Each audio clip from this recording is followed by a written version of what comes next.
Doyle to address the crowd. Thank you, Andy.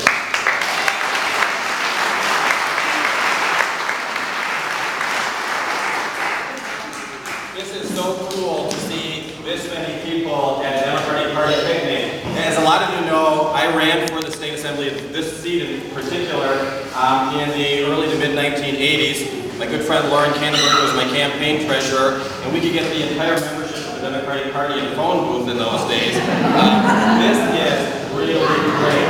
You know, in one respect, Scott Walker has been incredibly successful, mainly getting us this dog is basically his greatest success thus far, and I hope that continues.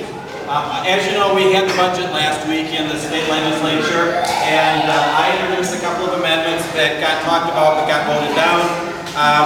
I've been trying to work within my own Democratic caucus, and I have a lot of respect for the people who are there, knowing that really we are beating our head against the wall over and over, but that we do recognize that at some point that's going to change.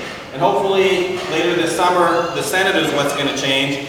Then a little bit after that there's another particular one that's coming up, and I think it's January, if I remember hearing some talk, that there's another guy we'd like to give a pink slip to. And that's really what this is all about, is, you know, we love your money, but Republicans have more of that than we have.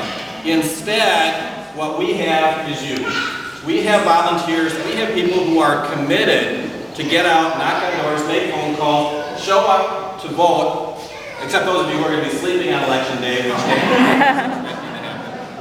but those of you who are awake and will join me in voting, we're going to make a difference this July and this August, and then again early next year. It's going to turn things around. You know, people ask me what's the difference between Madison and La Crosse, and you know, in some respects there are some things that are fairly common. I was out at the Dairy Days picnic, or breakfast, this weekend, and Jen was there too on Saturday morning. And you know, went into the cow barn, saw a bunch of cows, went over to some of the pens, there were goats, and there was an ass, and then he was the one who was serving eggs.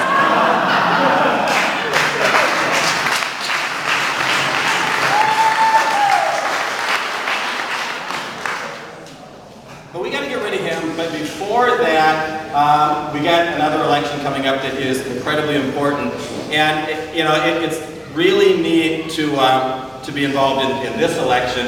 A number of years ago, a young, sweet, naive, wet behind the ears young lady got elected from the school, or the university area to the county board, and I had the opportunity in those days to be something of a mentor for a person who's really grown into a great leader. I'm talking, of course, of who was then Jennifer Ehlenfeld, now Jennifer Shilling. And since I've gotten elected to the State Assembly, those roles have reversed. And I'll tell you, there is no better mentor in Madison than Jennifer.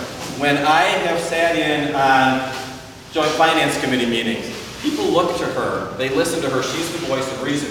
When I'm sitting in our caucuses and Jennifer says things, such as holding up a sign that says, "This is not real," when we're talking about making our amendments to the budget because we know that they're not going to pass, people listen to her. People have a lot of respect for her, and she's going to be a great state senator. You've heard me say this one before, but it bears repeating, and that is, you know, I love Jennifer. She's been a great mentor. She's been a great friend for many, many years.